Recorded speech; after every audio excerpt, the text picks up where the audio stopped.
ब्रह्म विद्या संप्रदाय कर्तुभ्यो वंश ऋषिभ्यो महद्भ्यो नमो गुरुभ्यः।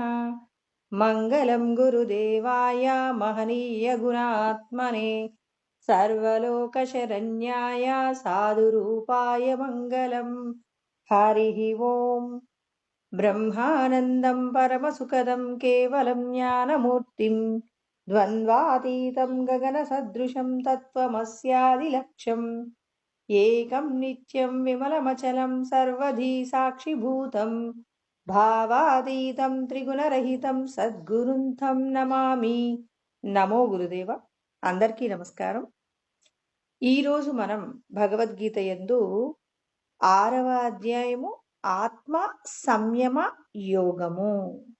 మనిషిగా పుట్టినటువంటి ప్రతి ఒక్కరు కూడా మనీషిగా మారాలి అనేటటువంటి ఆలోచనను ఎవరైతే ఈ జన్మలో పొందగలుగుతారో వారందరికీ పరమాత్మ అందిస్తున్నటువంటి సందేశం, మీ మనస్సును దైవ సంబంధమైనటువంటి స్మృతిలో నిలబెట్టగలిగినటువంటి జ్ఞానాన్ని సంపాదించుకొని భగవంతుడితో లయం కావడానికి కావలసినటువంటి సంసిద్ధతను పొందండి అని ఈశ్వరుడు మనందరికీ కూడా ఇక్కడ ఈ అధ్యాయమునందు వివరణ చేస్తున్నారు. యోగమును పొందాలనే కోరిక ప్రతి ఒక్క మానవుడు కూడా విషయాలకు సంబంధించిన సేవ చేస్తూ ఉన్నాడు. ఉదయం లేచినప్పటి నుంచి పడుకునేంత వరకు ఇంద్రియాలకు సంబంధించి శబ్ద స్పర్శ రూప రస గంధాదులకు సంబంధించిన విషయాలను అనుభవించడంలో తాపత్రయపడుతున్నాడు. ఒక్క యోగి మాత్రమే విషయ సేవను ఏం చేస్తాడు అంటే భగవత్ సేవగా మలుస్తాడండి. మనమందరము విషయాలను పొందడానికి తాపత్రయపడుతున్నామా, లేకపోతే భగవంతుణ్ణి పొందడానికి తాపత్రయపడుతున్నాం? అంటే ప్రతి ఒక్కరూ ఏం చేస్తారంటే, నేను ఈ వస్తువును పొందాలనుకున్నాను, పొందలేకపోయాను, దీన్ని అనుభవించాలనుకున్నాను, అనుభవించలేకపోయాను అని నిరంతరం చింతన చేస్తూ ఉంటారు. ఈ విషయాన్ని కృష్ణ పరమాత్మ కూడా మాట్లాడతారు. భగవంతుడే తాను అనేటటువంటి స్వస్వరూప జ్ఞానాన్ని పొందనటువంటి వారందరూ కూడా దేహ సంబంధమైన విషయాల కోసం చింతన చేస్తూ ఉంటారని కృష్ణ పరమాత్మ 16వ అధ్యాయం మనకు 11వ శ్లోకంలో చెప్పారండి. చింతామపరిమేయాంచ ప్రళయాంతాముపాశ్రితాః కామోపభోగ పరమా ఏతావదితి నిశ్చితాః అన్నారు. అంటే మనం ఏ విషయాల గురించినటువంటి చింతన ఉంటుందంటే, నేను ఈ దేహమే అని అనుకున్నప్పుడు ఈ దేహం మీద నాకు అభిమానం ఉంటుంది. ఈ దేహానికి సంబంధించినటువంటి బంధువులు, తర్వాత దీనికి సంబంధించినటువంటి ఐశ్వర్యము సంపదలకు సంబంధించి అనుక్షణం తపన పడుతూ ఉంటాడండి జీవుడు. కృష్ణ పరమాత్మ ఈ విషయాన్నే చెప్తూ ఉన్నారు. కామోపభోగ పరమ అంటే కోరికల వల్ల పొందేటటువంటి భోగములు ఏవైతే ఉంటాయో, ఇప్పుడు నాకు లడ్డూ తినాలనేటటువంటి కోరిక కలిగింది. ఇప్పుడు నేనేం చేస్తాను, ఆ లడ్డూ గురించినటువంటి ఆలోచన చేస్తూ ఇప్పుడు నేను ఆ లడ్డూను సంపాదించుకునే ప్రయత్నం చేశాను. అది అనుభవిస్తున్నప్పుడు భోగం అండి. అంటే కోరుకున్నాను లడ్డూ కావాలని, అది కోరిక. దానిని నేను ఏదో ఒక విధంగా దాన్ని పొందాను, దాన్ని అనుభవిస్తున్నప్పుడు భోగం. అంటే ఇప్పుడు లడ్డూ తినాలనేటటువంటి కోరిక, ఆ కోరిక వలన వచ్చిన భోగము శాశ్వతంగా ఉంటుందా, లేకపోతే కొద్దిసేపు మాత్రమే ఆనందాన్ని ఇస్తుందా? అంతవత్తు ఫలం తేషాం తద్భవత్యల్పమేధసాం. కృష్ణ పరమాత్మ చెప్తారు. అంతవత్తు ఫలం తేషాం అంటే ఆది అంతము అనేది ఉంటుంది. ఇప్పుడు నేను తిన్న లడ్డూకి ఏముంది? ఆది ఉంది. లడ్డూ కావాలి అనిపించింది, దాన్ని నేను తెచ్చుకున్నాను, తిన్నాను. దీని వలన కలిగిన ప్రయోజనం ఎంతసేపు ఉంటుంది? ఇక లడ్డూ తిన్న తర్వాత నేను ఇంకేం తినకుండా ఉంటానా? పోనీ లడ్డూలే కడుపు నిండా తినాలి అనుకుంటానా? ఒక 2 లడ్డూలు 3 లడ్డూలు తిన్న తర్వాత 4వ లడ్డూని చూస్తే ఏమనిపిస్తుందంటే చాలా ఇబ్బందికరంగా ఉంటుంది. మొదటి లడ్డూ తిన్నప్పుడు సంతోషం కలిగింది, 2వ లడ్డూ తిన్నప్పుడు పర్వాలేదనిపించింది, 3వ లడ్డూకి ఇట్స్ ఓకే అనుకుంటాం. ఇక 4వ లడ్డూ దగ్గరకొచ్చేసరికి లడ్డూ తినాలనేటటువంటి కోరిక పోయిందండి. అల్పబుద్ధి కలిగిన వారు మాత్రమే ఇలా నశించిపోయే విషయాల కోసం వెంపర్లాడతారు. అంటే మీరు లడ్డూలు తినొద్దని చెప్తారా ఏంటి? కృష్ణ పరమాత్మ తినొద్దన్నారా అంటే, భగవంతుడు తినొద్దు అంటే ఎందుకు సృష్టి చేస్తాడు? వాటిని మనందరినీ అనుభవించమనే చెప్పారు. కానీ ఇది లేకపోతే నేను లేను అనేటటువంటి ఆ సంగమం మాత్రం పెట్టుకోకండి అంటున్నారు. ఏదైనా మీకు దొరికిందండి. ఇవాళ మీకు అనుకోకుండా మీరు ఎవరో పిలిచారు, మీకు చిన్నప్పటి నుంచి తెలిసిన వాళ్ళు భోజనానికి పిలిచారు. వాళ్ళింటికి మీరెళ్లారు. అక్కడ పంచభక్ష పరమాన్నములతో భోజనం చేశారు. చెయ్యండి, ఇబ్బందేమీ లేదు. కానీ దాని మీద సంగం పెట్టుకోకండి. అబ్బా! ఇంతటి ఐశ్వర్యం ఉంది కాబట్టి ఇంత మంచి భోజనాన్ని పెట్టగలిగారు. నాకు ఇంత ఐశ్వర్యం వస్తే ఇంత మంచి భోజనాన్ని రోజూ తింటే, రోజు నువ్వు అలాంటి భోజనం తింటే నీ శరీరం సహకరిస్తుందా? ఇది ఆలోచించండి, విచారణ చెయ్యండి. అది కావాలనే ఒక వెర్రి ఆలోచన తప్ప, దానిని ప్రతిరోజు ఎంతటి ఐశ్వర్యం ఉన్న వ్యక్తి అయినా రోజు పంచభక్ష పరమాన్నాలతో భోజనం చేస్తాడా? భోజనం చేయడానికి కావలసిన ఆనుకూల్యత మన శరీరానికి ఉంటుందా? ఖచ్చితంగా లేదండి. అతడు కూడా ఏదో ఒక రోజు అలాంటి భోజనాన్ని తినాలి, కానీ ప్రతిరోజు ఉంది కదా అని చెప్పి మనం పంచభక్ష పరమాన్నాలు తినగలమా? తినలేము. అందుకే భగవంతుడు ఏం చేశారు? ఏదో ఒక పండుగకో శుభకార్యానికో మీరు అటువంటి పదార్థాలను తినవచ్చు. అంటే మీ శరీరానికి కావలసినటువంటి శక్తి ఎప్పుడో ఒక రోజు తిన్నప్పుడు మాత్రమే అది మీకు సుఖాన్ని ఇస్తుంది, కానీ రోజు తినడం వల్ల మీకు అది అనారోగ్యాన్నే ఇస్తుంది. అంటే భగవంతుడు ఎందుకు పెట్టాడు పండుగలు, శుభకార్యాలు ఇలాంటివన్నీ? నీవు అప్పుడప్పుడు వాటిని అనుభవించవచ్చు.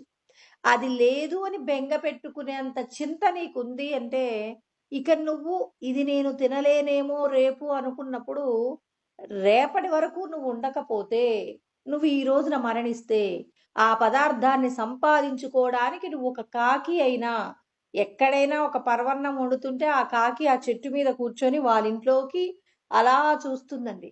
అబ్బా! వీళ్ళు పరవన్నం వండుకున్నారు, పెట్టకపోతారా?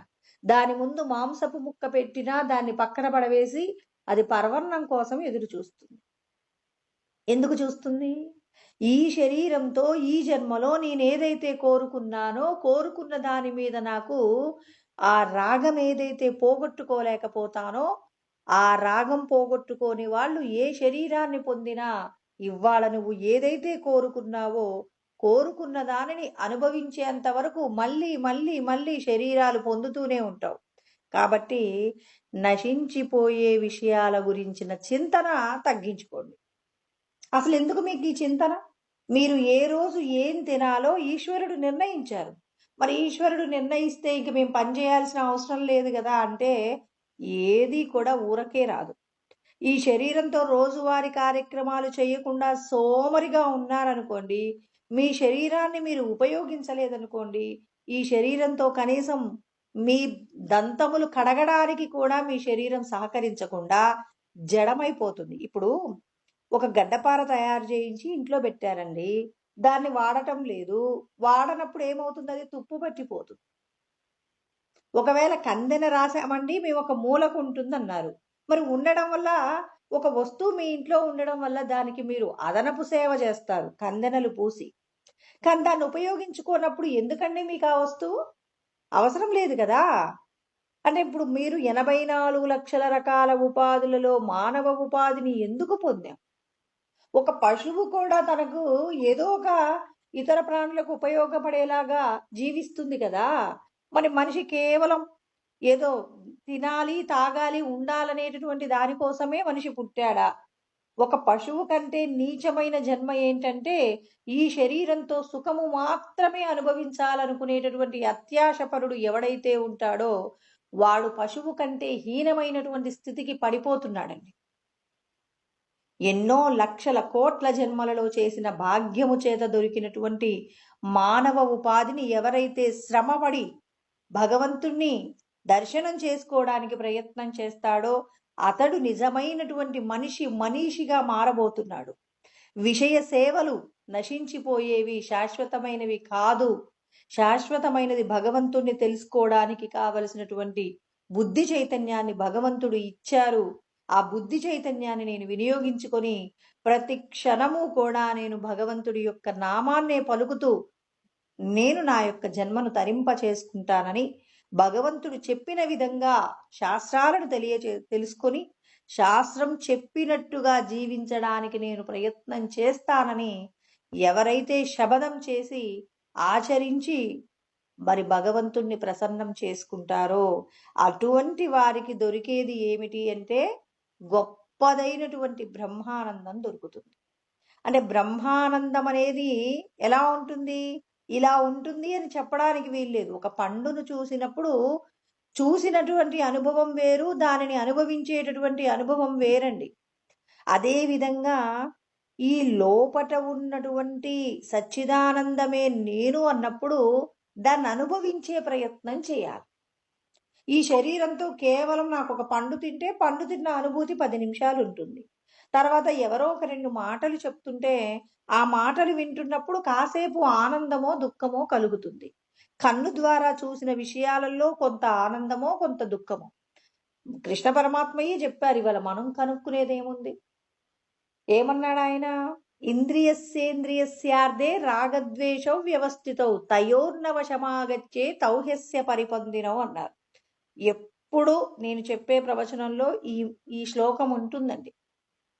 ఎందుకంటే కృష్ణ పరమాత్మ ఏమన్నారంటే తస్మాత్వమింద్రియాన్యాదౌ నియమ్య భరదర్షభ, మీ ఇంద్రియాలను మీరు నిగ్రహించండి, వాటి యొక్క గొప్పతనం ఏంటో తెలుసుకొని. ఎందుకు? అది ఏం చేస్తుందట? జ్ఞాన విజ్ఞాన నాశనం. జ్ఞానాన్ని తెలుసుకున్న జ్ఞానాన్ని ఆచరించకుండా మనల్ని అధోగతి పట్టించేటటువంటిది ఏమిటి అంటే ఇంద్రియాలేనండి. అందుకే ఇంద్రియాలకు ఏముందట పవరు? రాగము ఉంది. ఇంద్రియస్యేంద్రియస్యార్థే రాగద్వేషం వ్యవస్థితం. మీ ఇంట్లో ఉన్న పిల్లవాడు ప్రతిరోజు నాకు ఐస్ క్రీమ్ కావాలి, ఇంకేదో కావాలి అని చెప్పి ఎలాగైతే వాడికి నచ్చిన వస్తువులు కావాలని నచ్చనివి వద్దని అంటుంటారో మీకు భగవంతుడిచ్చిన 5 ఇంద్రియాలకు కూడా రాగము ఉంది, ద్వేషము ఉంది. అందుకే భగవంతుడు ప్రతి ఒక్కరికి సంతానం ఉండాలి, ఆ సంతానాన్ని పెంచడంలో మీరు ఎంత జాగరూకతగా ఉండి ఆ పిల్లలకు క్రమశిక్షణ నేర్పిస్తే వాళ్ళు సమాజానికి ఉపయోగకరంగా మారి వాళ్ళు గొప్పవాళ్ళు అవుతారు, సమాజాన్ని కూడా బాగు చేస్తారు. ఎవరైనా పిల్లల పట్ల అశ్రద్ధగా ఉండి సంపదల పట్ల అత్యధికమైన అత్యాశ చేత బతికారనుకోండి, సంపదలు మిగిలిపోతాయి, పిల్లలు మాత్రం వ్యసనాలకు బానిసలవుతారండి. అదేవిధంగా నాకు కనపడి నా దగ్గర ఐశ్వర్యం ఉంది, నేను కావలసింది తింటాను, కావలసింది దగ్గరికి వెళ్తాను, నేను ఏదైనా చెయ్యగలను అనుకుంటే అవేం చేస్తాయి? మిమ్మల్ని అధోపాతాళానికి తీసుకువెళ్తాయే తప్ప అవి మిమ్మల్ని బాగు చేయలేవు. అందుకే మన నాలుకకు ఇష్టము అయిష్టము ఉంది. కానీ దీని ఇష్టాలన్నీ దేని మీద ఆధారపడతాయంటే ఈ శరీరానికి ఎంత కెపాసిటీ ఉందో గమనించండి ఫస్ట్. ఇప్పుడు మీ శరీరం, కొంతమంది శరీరం అండి చింతపండుకు సంబంధించినటువంటి పదార్థాలు ఎన్ని తిన్నా వాళ్ళు ఏమాత్రం ఇబ్బంది పడరు. కొంతమంది శరీరాలకు కొంచెం ఒక చిన్న రవ్వంత చింతపండు వేసి ఆహార పదార్థాన్ని పచనం చేసినా అది తింటే వాళ్ళు ఆ రోజు మొత్తం బాధపడతారు. ఏంటి అంటే గ్యాస్ ఫామ్ అయిందండి, ఈరోజు కొంచెం పప్పులో ఒక చిన్న కొంచెం చింతపండు వేసాము, ఆ పప్పు తిన్నాను, ఈ రోజంతా గ్యాస్ పట్టేసిందని చాలా బాధపడతారు. అంటే వారి వారి యొక్క శరీరము. అంటే ఇప్పుడు మనం ఒక వస్తువు కొనుక్కున్నామండి, ఒక సైకిల్ కొన్నారనుకోండి, సైకిల్ని కొనడానికి కావలసినన్ని డబ్బులు షాప్ అతను ఒక 10,000 అన్నాడండి. ఇప్పుడు మీరు ఒక 8,000 ఉన్నాయండి, నా దగ్గర 10,000 లేవు అంటే పర్వాలేదు, నేను 8,000కు కూడా సైకిల్ ఇవ్వగలను అంటాడు. కానీ 10,000 రూపాయల సైకిల్కి ఉన్నన్ని వస్తువులు 8,000 రూపాయల సైకిల్కి ఉండవు. అతను ఏం చేస్తాడు? దాని ముందుండేటటువంటి ఆ 2 మిర్రర్లలో ఒక మిర్రర్ తీసేస్తాడు. దానికి ఎక్స్ట్రా ఉన్నటువంటి కొన్ని వస్తువులన్నీ ఏం చేస్తాడు? తీసేస్తాడు. కానీ మీ దగ్గర సైకిల్ ఉంటుంది. ఆ సైకిల్‌కి కావాల్సినవన్నీ ఇచ్చాడా అంటే ఇవ్వడు. ఎందుకు ఇవ్వడు? మీరు డబ్బు తక్కువగా ఇచ్చారు. అదే విధంగా కొంతమందికి చూడండి 100 సంవత్సరాలొచ్చినా కంటి చూపు మారదండి. చాలా స్పష్టంగా చూడగలుగుతారు. చిన్న చిన్న అక్షరాలు కూడా చదవగలుగుతారు. కొంతమందికి 100 సంవత్సరాలొచ్చినా పళ్ళు ఊడిపోవు.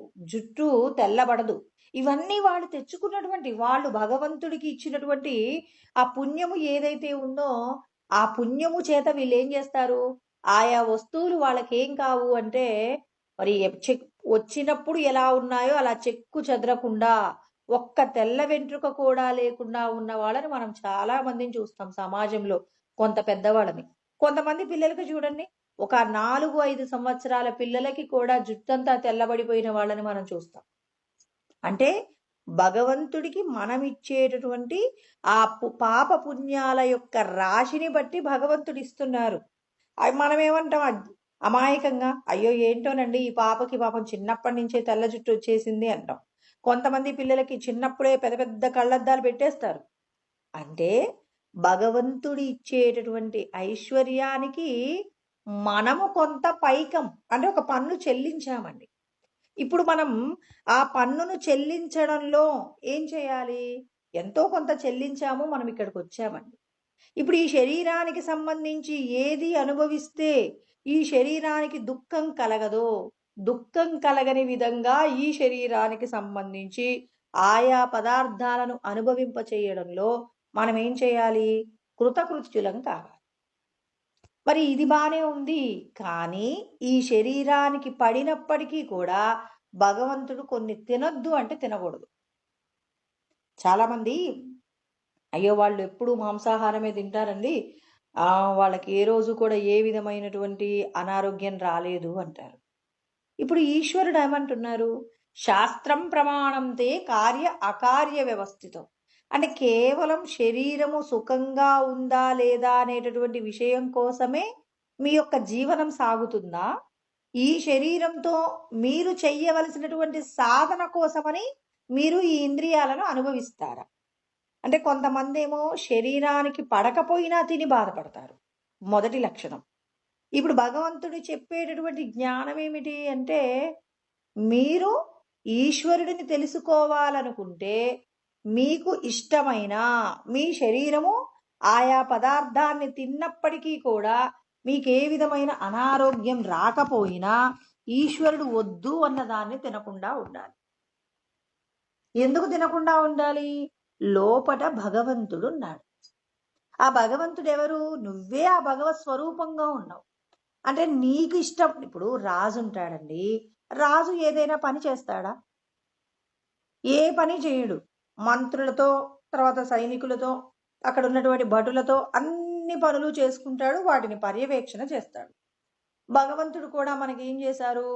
మనకి ఇంద్రియాలు, మనస్సు, బుద్ధి, చిత్తము, అహంకారము, ఈ శరీరము, ఇంద్రియాలు ఇవన్నీ ఇచ్చాడండి. జ్ఞానేంద్రియాలు, కర్మేంద్రియాలు, ప్రాణేంద్రియాలు, తర్వాత పంచతన్మాత్రికలు ఇవన్నీ భగవంతుడు ఇచ్చాడు. వీటన్నింటి మీద కూడా పర్యవేక్షణ అధికారము మనది. మనం పర్యవేక్షణ చేస్తూ మనం ఏం చేయాలి? ఈ శరీరం అనేటటువంటి పంజరంలో బంధించబడినటువంటి జీవుడిని విడిపించే ప్రయత్నం చేయాలి. జీవుడిని విడిపించడం అంటే జీవుడు దేని చేత బంధించబడ్డాడంటే మనస్సు ఏం చేసిందంటే బంధించిందండి మనందరి మనస్సును. మనస్సు ఏం చేసిందంటే దానిని బయటికి తీసుకెళ్తా అని చెప్పి జీవుడికి ఏం చెప్పింది? ఈ ప్రకృతిలో ఉన్న విషయాలన్నీ చూపించిందండి. కళ్ళ ద్వారా, చెవుల ద్వారా, కళ్ళ ద్వారా లోకాన్ని చూపించింది. చెవుల ద్వారా ఎన్నెన్నో విషయాలను వినిపించింది. ఎన్నో రకాలైనటువంటి ఇతనికి జీవుడికి సంతోషాన్ని కలిగించే ఎన్నెన్నో విషయాలు నేర్పించింది. నాలుకకు ఎన్నెన్నో ఒక్క దోసకాయని ఎన్ని రకాలుగా మనం ఆహార పదార్థంగా మనం తయారు చేసుకుంటామండి. ఇన్ని రకాల రుచులను నాలుకకు చూపించింది. ఈ ముక్కుకి ఎన్నో రకాలైనటువంటి వాసనలను చూపించింది. ఈ చర్మానికి గొప్పవైనటువంటి సుఖాలను చూపించింది. ఈ జీవుడు ఏం చేశాడంటే మనసు యొక్క మాయలో పడిపోయి, అంటే మనం అందరమండి మనసు యొక్క మాయలో పడిపోయి మన యొక్క స్వస్వరూపాన్ని మర్చిపోయాం. ఇప్పుడు ఒక ధనవంతుల పిల్లోడండి, ఈ ధనవంతుల పిల్లవాడు చాలా ఉందండి వాళ్ళ ఇంట్లో ఐశ్వర్యం. ధనవంతుడు అంటున్నానంటే వాళ్ళ ఇంట్లో కొరత ఏమీ లేదు. వాళ్ళ ఇంట్లో అసలు లేమి అనేది లేదు. వాళ్ళ ఇంట్లో పనిచేసేటటువంటి వాళ్ళు ఏం చేశారు? వాళ్ళు తినేటటువంటి పదార్థాలన్నీ కూడా ఈ పిల్లవాడికి అలవాటు చేశారు. వాళ్ళ అమ్మా నాన్న చూడనప్పుడు. ఇప్పుడు ఈ పిల్లవాడికి వాళ్ళింట్లో తనకు లేనటువంటి వస్తువు లేదు అనే విషయాన్ని మర్చిపోయాడు. ఇక పూర్తిగా వాళ్ళింట్లో పనిచేసేటటువంటి పని వాళ్ళు పెట్టేటటువంటి ఆ పదార్థాన్ని తినడం, వాళ్ళు ఏ ముచ్చట్లు చెప్తే ఆ ముచ్చట్లు వాళ్ళతో కలిసి వాళ్ళ ఇళ్ళల్లోకి పోవడం, వాళ్ళకి సంబంధించినటువంటి విషయాలలో ఉండడం, ఇవన్నీ చేస్తుంటాడండి. అంటే ఇప్పుడు చూడండి, ఇప్పుడు ఆ పిల్లవాడు ఏం చేశాడు? అయ్యో! నేనేంటి? నేను వీళ్ళతో తిరగడం ఏంటి? వీళ్ళు చెప్పినవి చేయడం ఏంటి? వీళ్ళు మా ఇంట్లో పనివాళ్ళు గదా! మేమిచ్చిన డబ్బులతో బ్రతికేవాళ్ళు గదా! మరి వీళ్ళతో నేనెందుకుంటున్నానని ఆ పిల్లవాడిని ఎవరైనా ఒక పెద్దవాళ్ళు వచ్చి, "ఏంట్రా బాబు నువ్వేంటి? నువ్విక్కడున్నావేంటి? వీళ్ళతో తిరుగుతున్నావేంటి? నువ్వేంటి? నీ స్టేటస్ ఏంటి? నువ్వెలా ఉండాలి? ఈ బట్టలేంటి? నువ్విలా ఉన్నావేంది?" అంటే వాడొక్కసారి ఆలోచిస్తాడు. అయ్యో! నేను ఏంటి వీళ్ళ మాయలో ఉన్నాను ఏంటి అని చెప్పి వాడు తెలుసుకోగలిగినప్పుడు మళ్ళీ ఏం చేస్తాడు? తన పూర్వపు స్థితికి వస్తూనే వీళ్ళందరి నుంచి అంటే వీళ్ళు నేర్పించినటువంటి ఏవైతే వీళ్ళు పెట్టినటువంటి పచ్చడులు, వీళ్ళు పెట్టినటువంటి మరి రకరకాలైనటువంటి ఉప్పు, కారము, తర్వాత బాగా వేపుడులు అలా తినకూడనటువంటి పదార్థాలన్నీ పెట్టి ఉన్నారు. వీడికి ఎన్నడూ అనుభవించకూడని సుఖాలు కూడా అనుభవింపచేశారు. వీటన్నింటి నుంచి బయటపడాలంటే వీడు ఎంత పెద్ద అభ్యాసం చెయ్యాలండి? ఇదంతా మనం చెయ్యాలి. మనకి కూడా భగవంతుడు ఏం చెప్పారు? మనసు, ఇంద్రియాలు, తర్వాత ఈ బుద్ధి, అహంకారం ఇవన్నీ కూడా ఎలా వినియోగించుకోవాలి అంటే తన యొక్క ఉద్ధరణకు ఉపయోగపడేలాగా వీటిని వాడుకోవాలే కానీ వీటిని ఇవి చెప్పినట్టుగా జీవుడు వినకూడదు. మనం ఏం చేస్తున్నాం? నాలుక అంటుంది నాకు ఇప్పుడు మామిడికాయ పప్పు అన్నం పెడితే తింటానంటుంది. జీవుడు ఏమంటున్నాడు? మామిడికాయ పప్పు పెట్టేయండి అంటున్నారు. ఇప్పుడు ఆ మామిడికాయ పప్పు ఈ శరీరానికి పడుతుందా? శరీరానికి పడినా ఎంత మోతాదులో తినాలి? భగవంతుడు ఏమంటారు? సాత్వికాహారం తినండి, మితంగా తినండి, దైవార్పణతో కూడినటువంటి దానిని తినండి, న్యాయార్జితంగా సంపాదించుకోండి, భగవంతుడికి నివేదన చెయ్యండి అని కొన్ని నియమాలను భగవంతుడు చెప్పారు. ఇప్పుడు ఈ నియమాలను పాటించడంలో మనమందరం కృతకృత్యులమవుతున్నామా?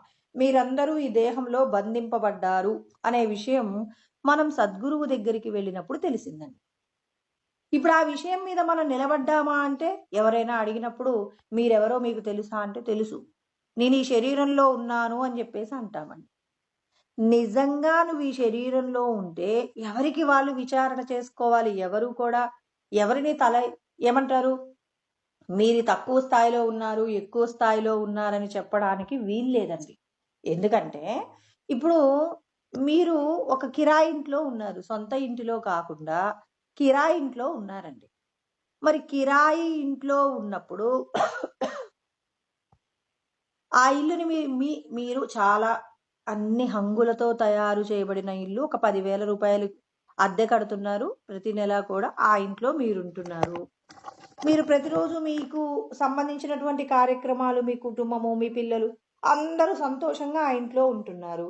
కానీ సొంత ఇంటిలో ఉన్నంత హాయి మీరు అనుభవిస్తున్నారా? ఎవరైనా వచ్చి అబ్బా! మీ ఇల్లు ఎంత బాగుందండి అన్నారనుకోండి ఏమంటారు? ఇది మా ఇల్లు కాదండి. మేము ఇందులో రెంట్‌కుంటున్నాం. బాగుందా అండి? థ్యాంక్స్ అండి అని అన్నవాళ్ళు ఎవరైనా ఉంటారా? ఈ ఇల్లు మాది కాదండి. మా ఇంటి ఓనరు ఫలానా వాళ్ళు. వాళ్ళదా ఈ ఇంట్లో మేము ఒక 10,000 రూపాయల రెంట్‌కిచ్చి మేము ఇందులో ఉంటున్నామని చెప్పేసి ఇది నాది కాదు అని చెప్తున్నారు. ఇప్పుడు ఈ శరీరంని కూడా మనం అలా చూస్తున్నామా? ఇప్పుడు ఈ శరీరం కూడా మేమందరం గురువుగారి దగ్గరికెళ్ళామండి. గురువుగారు చెప్పారు, మీరు ఈ శరీరంలో అద్దెకుంటున్నారు అని చెప్పి, ఈ శరీరానికి వృద్ధాప్యం వచ్చినా, లేకపోతే అనారోగ్యాలొచ్చినా మరి ఏమవుతుంది? ఈ శరీరం మీ నుంచి విడిచిపెట్టి పోతుందని చెప్పేసి గురువుగారు చెప్పారు. మరి గురువుగారు చెప్పిన మాటని మనం ఎంత వరకు సాధన చేసుకుంటున్నామనేది ఎవరికి వాళ్ళు స్వవిచారణ చేత తేల్చుకోవాల్సిందే తప్ప నీకు సాధన లేదని ఒకరిని అనటానికి వీల్లేదు. మీకు సాధన అధికంగా ఉంది అనటానికి వీల్లేదు. మీకే అర్థమవుతుంది. ఎందుకంటే మీరు కిరాయికి ఉన్నటువంటి ఇల్లునైతే ఇది మాది కాదంటారు. మీరు ఆ ఇంట్లోనే ఉంటారు. ఆ ఇల్లే శుభ్రం చేస్తారు. ఆ ఇంటికి సంబంధించిన అన్ని విషయాలతో మీకు ఆ ఇంటికి సంబంధం ఉంది. కానీ ఇది నాది కాదు అనేది గుర్తుందా లేదా? అదే విధంగా ఇప్పుడు ఈ శరీరానికి సంబంధించి ఏదో భగవంతుడి దయ వల్ల ఒక పాట పాడగలిగిన గొప్ప స్వరం ఉందనుకోండి. ఇప్పుడు మీరు బాగా పాడుతున్నారంటే ఇది నేను కాదు గదా! దీనికి ఈశ్వరుడు ఇచ్చినటువంటి ఐశ్వర్యం వల్ల పాడుతుందే తప్ప, ఇది ఇది నేనెలా అవుతానని చెప్పేసి అనగలుగుతున్నారా? మరి నేనిది కాదు అన్నప్పుడు, మరి ఈ యంత్రానికి సంబంధించినటువంటి ఒక్కొక్క యంత్రానికి సంబంధించి ఒక్కొక్క స్పెషాలిటీ ఉంటుందండి. ఆ ప్రత్యేకత చేత అది ప్రకాశిస్తుంది. ఇప్పుడు ఒక టీవీ అంటే రకరకాలైనటువంటి సన్నివేశాలన్నింటినీ కూడా టీవీలో చూయిస్తుంది. అది దాని ప్రత్యేకత. ఒక లైట్ ఉంటుంది. దాది గదినంతా కూడా చీకటిగా ఉన్న గదిని ప్రకాశింప చేయగలదు. అంటే ఇప్పుడు చూడండి, మనం కూడా 84 లక్షల రకాల ఉపాధులు కూడా ఒక్కొక్కటి ఒక్కొక్క దానిలో ప్రత్యేకత ఉంది. ఇందులో నేనున్నానని తెలుసుకోగలిగినటువంటి గొప్ప ఉపాధి మానవ ఉపాధి. ఇప్పుడు ఇది నేను కాదు, ఈ ఇల్లు నాది కాదు అని ఎలా అయితే ఎన్ని సౌకర్యాలతో ఉన్నప్పటికీ ఇంటి ఓనరు ఏ చిన్న ఇబ్బంది కలిగిందన్న క్షణంలో రిపేర్ చేయించగలిగినటువంటి గొప్ప వ్యక్తి మీ ఇంటి ఓనర్ అయినా, ఇది నా ఇల్లు అని పరమ సంతోషంగా ఉన్న వ్యక్తి ఎవరైనా ఉంటారా? ఉండరు. ఏదో ఒక రోజు చిన్నదో పెద్దదో మాకంటూ ఒక చిన్న ఇల్లైనా సొంతంగా ఉండాలండి. ఈ కిరాయి ఇండ్లు శాశ్వతమా అంటారు. శాశ్వతంగా నాకంటూ ఒక సొంత ఇల్లు ఉంటే నేను చాలా సంతోషంగా ఉండగలను అని చెప్పేసి మనం అనుకుంటాం. అందరూ అనుకుంటాం. ఎందుకు వచ్చింది ఈ భావన? అసలు ఈ భావన వలన ఏంటి ప్రయోజనం?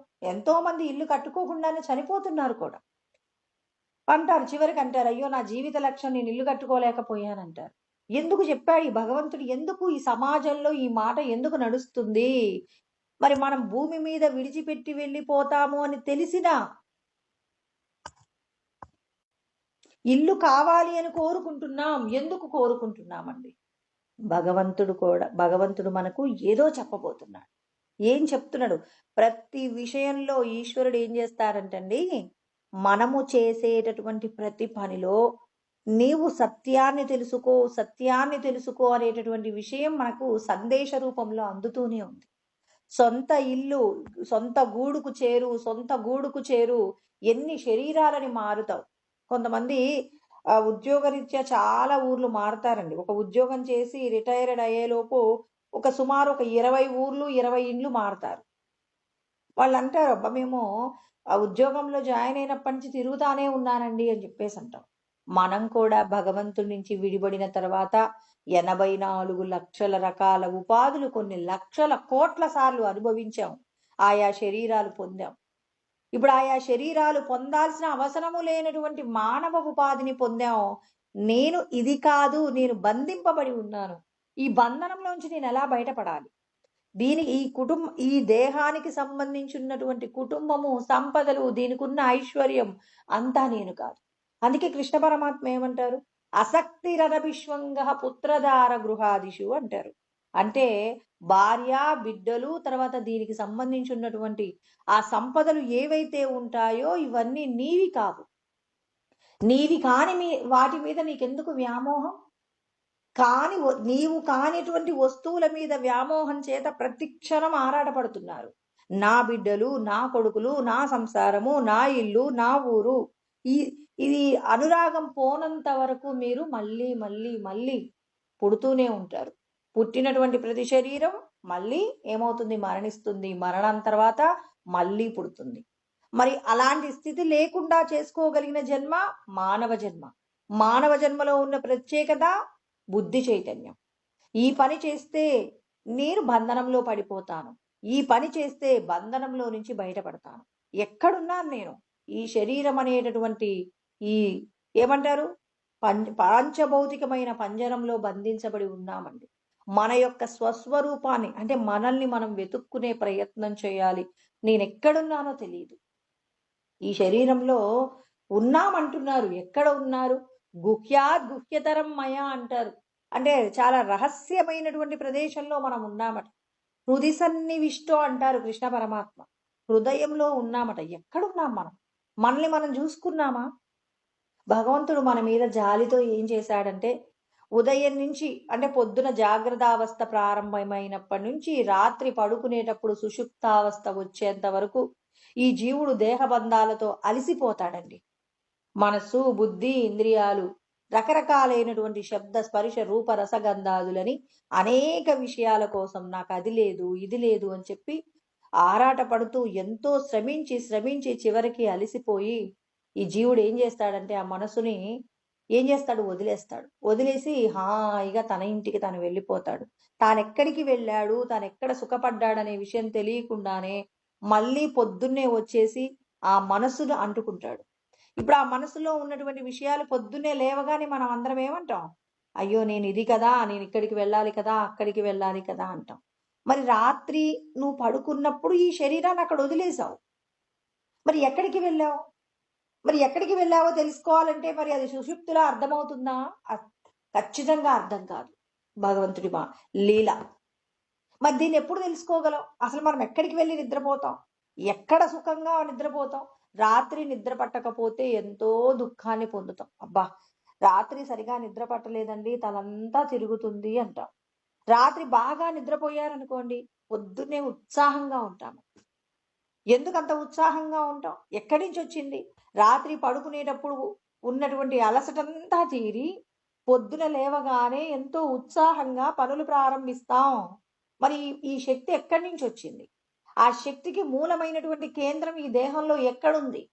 ఆ ప్రదేశాన్ని పట్టుకునేటటువంటి ప్రయత్నం ఎప్పుడు చేయగలుగుతామంటే దేహ సంబంధమైనటువంటి విషయాల మీద ఆసక్తి తగ్గించి భగవత్ సంబంధమైనటువంటి ఈశ్వరుడు చెప్పినటువంటి కార్యం పట్ల ఎవరైతే ఉత్సుకతను కలిగి ఉంటారో వాళ్ళకి భగవంతుడు ఏం చేస్తారు అంటే మనం ఎక్కడ నుంచి శక్తిని పొందుతున్నామో మన యొక్క శక్తి కేంద్రం మూలం ఎక్కడ ఉందో పట్టుకోవడానికి జాగ్రత్తావస్థలో తురియావస్థను పొందడం అంటే మేల్కొని ఉండి ధ్యానము చేస్తూ ఈ దేహ సంబంధమైన విషయాలు నిషిధ్య నిఖిలోపాధి నేతి నేతీతి వాక్యత అనుకుంటూ నేను ఇంద్రియాలు, నేను దేహం కాదు, ఈ దేహంలో నేను ఉంటున్నాను, ఈ దేహానికి సంబంధించినటువంటి ఇంద్రియాలు నేను కాదు, ఇంద్రియాల కంటే గొప్పదైనటువంటి మనస్సు నేను కాదు, మనస్సు కంటే గొప్పదైనటువంటి బుద్ధి నేను కాదు, మరి నేనెవరు అంటే విద్యాదైక్యం మహావాక్యై జీవాత్మ పరమాత్మను మహావాక్యముల ద్వారా చెప్పబడినటువంటి మాటలు ప్రజ్ఞానం బ్రహ్మ, అహం బ్రహ్మాస్మి, తత్వమసి, అయమాత్మ బ్రహ్మ అనేటటువంటి మాటలు గట్టిగా పట్టుకొని మరి లోపలికి మనం కళ్ళు మూసుకొని ధ్యానము చేస్తూ లోపట మనం ధ్యానం చేస్తున్నప్పుడు అండి ఎన్నో విషయాలు తారసపడుతుంటాయి, దేహ సంబంధమైన విషయాలు. వాటన్నింటినీ ఇది నేను కాదు, ఇది నేను కాదు, నేనెవర్ని. దీపం ఉండడం వల్లే గదిలో ఉన్న వస్తువులన్నీ ప్రకాశిస్తున్నాయి. ఈ ఇంద్రియాలు, మనస్సు, బుద్ధి ప్రకాశిస్తున్నాయంటే ఎవరు కారణం? ఆత్మ చైతన్యమాశ్రిత్య దేహేంద్రియ మనోదియ అంటున్నారు. అంటే ఆత్మ యొక్క శక్తి చేతనే దేహము, ఇంద్రియాలు పనిచేస్తున్నాయి. ఒక వ్యక్తి శవంగా మారాడంటే కారణం ఏంటి? అతడికి దేహం లేదా? ఇంద్రియాలు లేవా? మీకు కనిపించట్లేదా? కన్ను, చెవి, ముక్కు, నాలుక, చర్మం కనపడట్లేదా? పోనీ కర్మేంద్రియాలు కనిపించట్లేదా? వాక్కు, పాణి, పాదము, ఉపస్థ, పాయువు ఈ కర్మేంద్రియాలు కనిపించట్లేదా? మరి ఇవన్నీ కనిపిస్తున్నాయి, కానీ ఎందుకు కదలట్లేదు? కదలడానికి మూలమైన శక్తి ఏంటి? ఆత్మ చైతన్యం. మరి ఈ ఆత్మ చైతన్యాన్ని ఎలా తెలుసుకోగలం? మీరు కళ్ళు మూసుకొని నేనెవరు అని చెప్పేసి మీ యొక్క ప్రయాణాన్ని ఏం చేయాలి? లోపలికి ప్రయాణింప చేయాలి. కళ్ళు మూసుకొని ధ్యానం చేస్తున్నప్పుడు ఏ విషయాలు కూడా నీ మనసు పట్టుకోకుండా అన్నింటినీ ఒక్కొక్క దానిని విడిచిపెట్టుకుంటూ లోపలికి ప్రయాణం చేసినప్పుడు ఈ శరీరం లోపల మనం ఎక్కడ ఉన్నామో మనల్ని మనం తెలుసుకున్నప్పుడు తురియావస్థలో మనం అనుభవం పొందుతాం. అందుకే కదండి ఇవాళ మనం అయ్యే తెలుసుకుంటున్నాం కదా. ఎత్రో పరమతే చిత్తం నిరుద్ధం యోగ సేవయ ఎత్ర చైవాత్మనాత్మానం పశ్యన్నాత్మని తుష్యతి. ఎవరైతే యోగమును అభ్యాసం చేస్తున్నారో వాళ్ళందరూ కూడా వివేకము, వైరాగ్యం అనే రెండు వస్తువులు పట్టుకుంటారండి. తెలివితేటలు.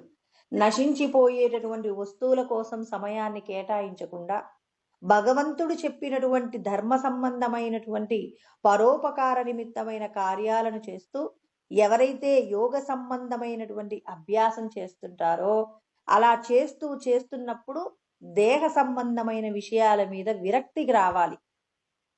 ఇప్పుడు పిల్లవాడికి లడ్డూలు అంటే బాగా ఇష్టం. తిను తిను అని చెప్పేసి వాడికి 10 లడ్డూలు పెట్టారనుకోండి, వాడు వామిటింగ్ చేసుకుంటాడు. ఒక 2-3 నెలల వరకు వాడు లడ్డు అంటే ఆ ఫీలింగ్‌ని కూడా వాడు తట్టుకోలేడు. అదేవిధంగా దేహ సంబంధమైన విషయాలు, అమ్మో! ఈ విషయాన్ని నేను పట్టుకోకూడదు. ఈ విషయాన్ని నేను పట్టుకున్నానంటే నేను మళ్ళీ శరీరం పొందాలి. నాకు అవసరం లేదని దొరికితే తింటాను. అంతేకాని దేని మీద వ్యామోహం పెట్టుకోను. ఇవాళ మామిడికాయ పప్పు బాగుంది తిన్నాము. ఈశ్వరుడు ఇచ్చారు. ఈశ్వర ప్రసాదం చాలా బాగుంది. తిన్నారు, వదిలేశారు. అంతేగాని ఇది మళ్ళీ మళ్ళీ దొరికితే బాగుండు అనే ఆలోచన చెయ్యకుండా వైరాగ్యంతో కూడినటువంటి ఆలోచన చేస్తారు. ఈశ్వరుడు నాకు ఏది పెడతారో, ఏ రోజు ఏది పెడితే అది తింటాను.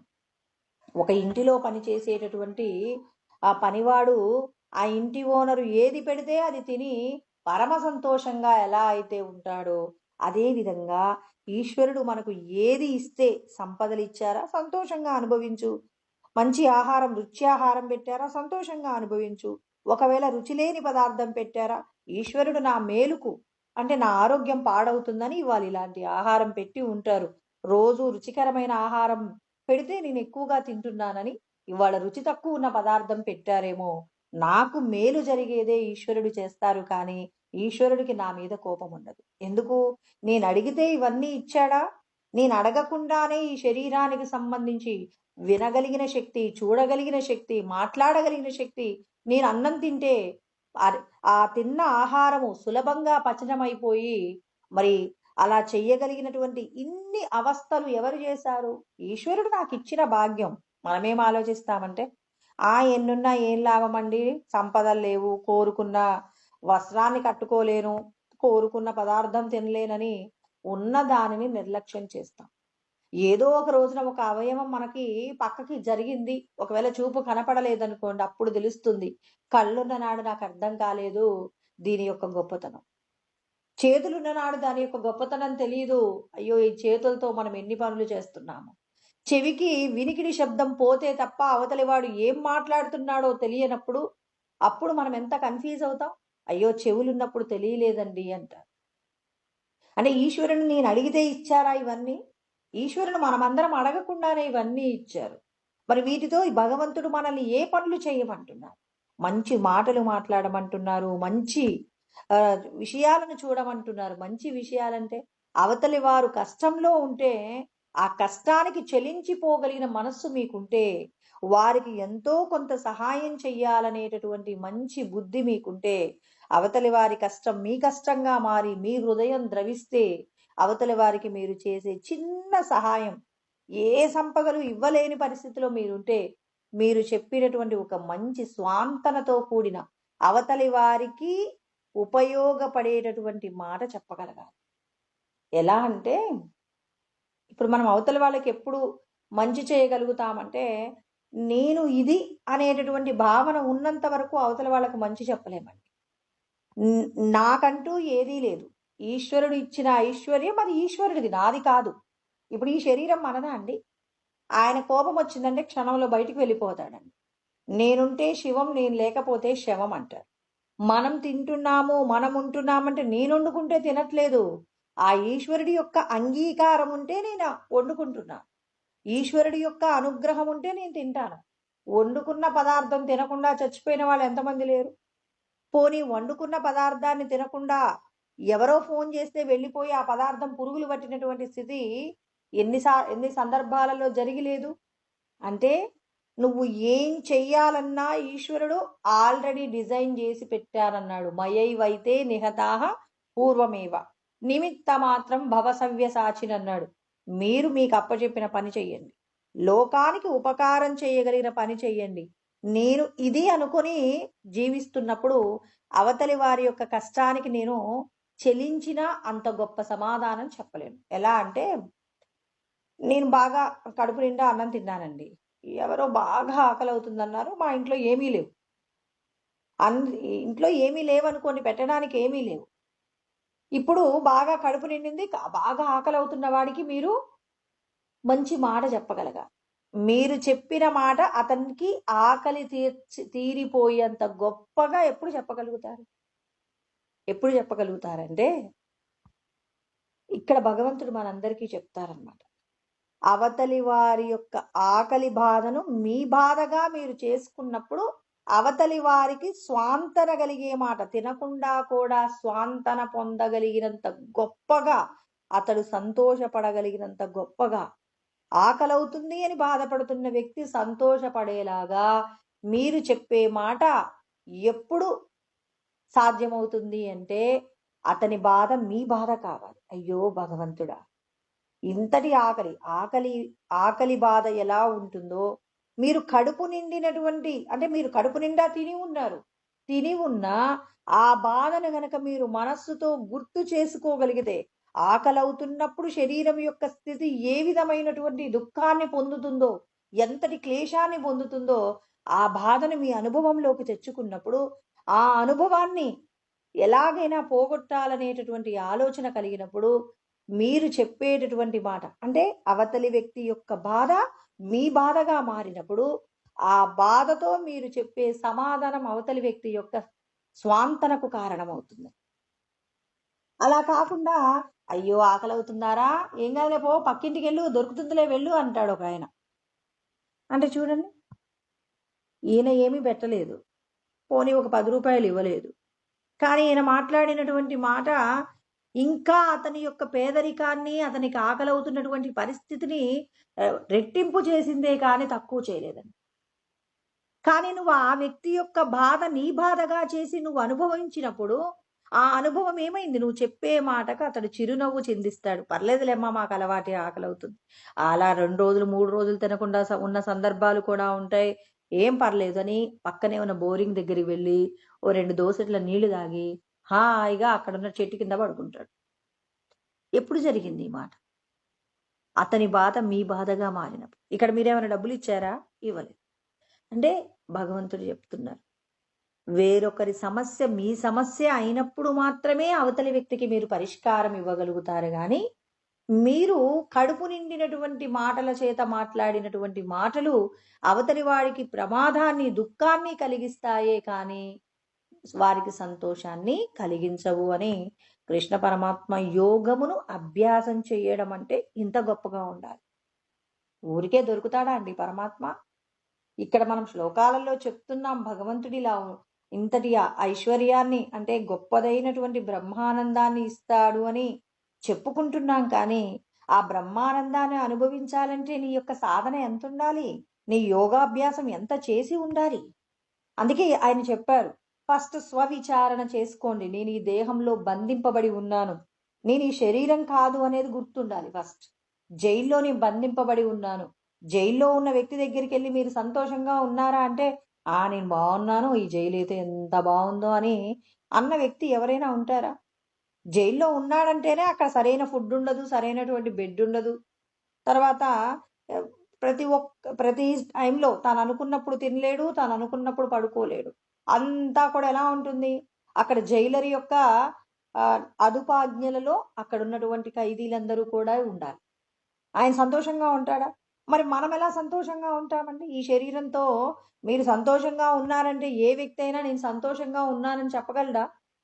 నాకు ఇంతటి ఐశ్వర్యం ఉంది, నాకేంటి అని చెప్పేసి అనగలిగిన వ్యక్తి ఈ లోకంలో ఎవరైనా ఉంటారా? ధనవంతులైనా, బీదవాళ్ళైనా, ఎవరైనా కానివ్వండి. కోట్లు గడించినటువంటి అంబానీ లాంటి వాళ్ళు కూడా మీరు పరమ సంతోషంగా, దుఃఖము లేనటువంటి ఆనందాన్ని పొందుతున్నారని చెప్పమని చెప్పండి. ఎందుకంటే మీరు ఇందులో బంధింపబడ్డారు. ఈ శరీరం అనేటటువంటి పంజరంలో, పాంచభౌతికమైన శరీరంలో బంధింపబడ్డాం. బంధించబడినటువంటి వాడికి దుఃఖమే ఉంటుంది కానీ సుఖం ఎక్కడదండి? చూడడానికి పైపైన వాడికి ఐశ్వర్యం ఉండవచ్చు, లేకపోతే ఇంకేదో సదుపాయాలు ఉండవచ్చు, కానీ ఒక్కొక్కరికి తింటే అరగదు, ఒకరికేమో తినక ఇబ్బంది పడుతుంటాడు, ఒక ఆయన తిని ఇబ్బంది పడుతుంటాడు. ఎవరో ఒకరు ఏదో అన్నారని ఇంకొక వ్యక్తి నాకంటే గొప్పగా సంపాదించాడని, ఇలా అనుక్షణం ఈ దేహానికి సంబంధించిన విషయాలలో ప్రతి క్షణము కూడా దుఃఖాన్ని పొందుతుంటాడు, పరమానందాన్ని పొందడు. ఎందుకంటే మనం బంధించబడి ఉన్నాం. గుర్తుపెట్టుకోవాలండి. మీరు ఎంత గుర్తుపెట్టుకొని మీరు దాని నుండి బయటపడడానికి మీరు చేసే ప్రయత్నం ఎలా ఉండాలి? శాస్త్రం అంగీకరించినదే మీరు చెయ్యాలి తప్ప, మీకు తోచింది చేయడానికి వీల్లేదు. నేను మంచే చేస్తున్నానని చెప్పేసి నలుగురికి మంచి చేయడంలో నాకెందుకండి శాస్త్రం అంటే, శాస్త్రం తెలుసుకోకుండా మీరు బంధనంలో నుంచి బయటపడలేరు. అప్పటికప్పుడు నలుగురి చేత మెప్పు పొందవచ్చేమో, నీకు నలుగురి మెప్పు కాదు, లోపటున్న ఈశ్వరుడి యొక్క అంగీకారం ఉండాలి. ఈశ్వరుడు అంగీకరించాలి. ఈశ్వరుడు ఒప్పుకోకుండా మీరు భగవంతుడిని ఎలా పొందుతారు? నేను ఇందులో జీవాత్మను పరమాత్మతో ఐక్యం చేస్తానంటే ఎలా కుదురుతుందండి? ఇప్పుడు నాకు ఒక ఉద్యోగం ఉందండి.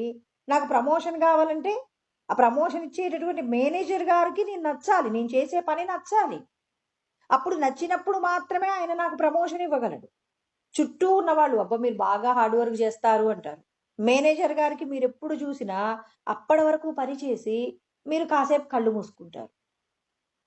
మేనేజర్ గారు వచ్చి తిడతారు, ఏంటి ఆఫీస్ టైంలో నిద్రపోతారా మీరు అంటారు. సార్ మీరు ఇచ్చే వర్క్ రాత్రి మొత్తం ఇక్కడే ఉండి నేను ఓవర్ టైం చేశాను, ఇవన్నీ నాకు చెప్పొద్దు, నా ఆఫీస్ టైంలో నిద్రపోవద్దు అంటాడు.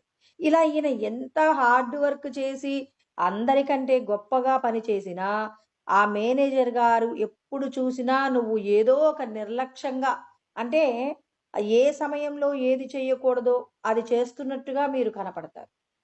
అలా కనపడినప్పుడు ఏమవుతారు, మేనేజర్ గారు మీకు ప్రమోషన్ ఇవ్వాలనుకున్నా, అబ్బాయి ఇంత లేజీ గాడికి నేను ఉద్యోగం ఇవ్వనని చెప్పి, అంటే ప్రమోషన్ ఇవ్వనని చెప్పి అది వేరొకరికి ఇచ్చేస్తారు.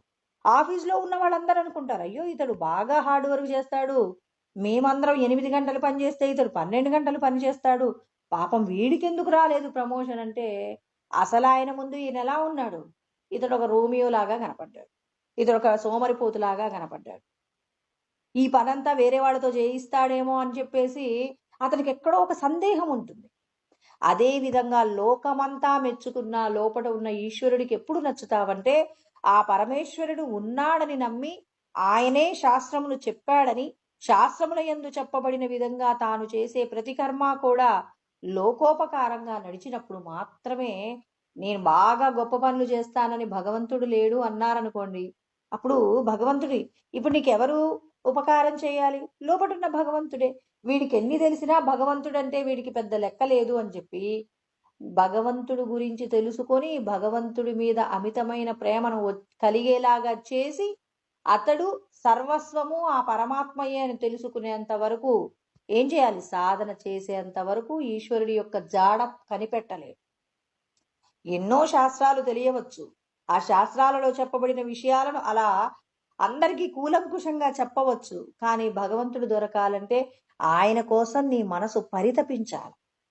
ఎక్కడున్నావయ్యా, ఇన్ని శాస్త్రాలు చెప్పావు, మరి ఇంత గొప్పగా ఈ భూమిని పాలిస్తున్నావు, నువ్వెలా ఉంటావో ఒక్కసారి నాకు కనపడని హృదయపూర్వకంగా ఆయన్ని పిలిచినప్పుడు, ఆయనకి మన పిలుపు సంతోషాన్ని కలిగించినప్పుడు, ఆయన పారవశ్యాన్ని పొంది నీకు అనుగ్రహం చేసినప్పుడు ఈ భాగ్యం కలుగుతుందండి ధ్యానంలో.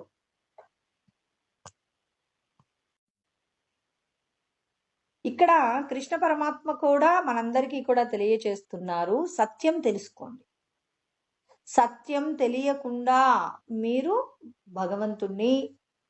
భగవంతుడిలో ఉన్న గొప్పతనాన్ని పొందగలమని అనుకోకండి. అందుకే ఆయన ఏమంటున్నాడు, యోగమును అభ్యాసం చేస్తున్నప్పుడు మీరు ఎప్పుడైతే మీరు వివేకము వైరాగ్యం అనేటటువంటి 2 ఆయుధాలు మీ చేతిలో పట్టుకొని ఏ పని చేస్తున్నా ఇది ఏం కావాలి, నశించిపోయే విషయాల మీద ప్రేమ తగ్గుతూ, శాశ్వతమైనటువంటి వస్తువు మీద మీకు అభిమానం కలుగుతూ, ఎప్పుడైతే మీ యొక్క ప్రయాణంలో మీ మనస్సు అబ్బా ఇక నా వల్ల కాదు, నేనిక ఈ యోగమును తెలుసుకోవడానికి ఇక నేను చేసే ప్రయత్నముతో విసిగిపోయానని, ఎప్పుడైతే భగవంతుడి కోసం ఎదురు చూడడంలో అతడు చాలా దుఃఖాన్ని పొందుతాడో, ఎంత సేవ చేసినా ఇక దొరకవా నువ్వు అని తన యొక్క మనస్సు ఆ భగవంతుడి కోసం పరితపించినప్పుడు ఆయన ఏం చేస్తాడు, మన హృదయం లోపట ఉన్నటువంటి, నేను నిన్న చెప్పాను కదండి,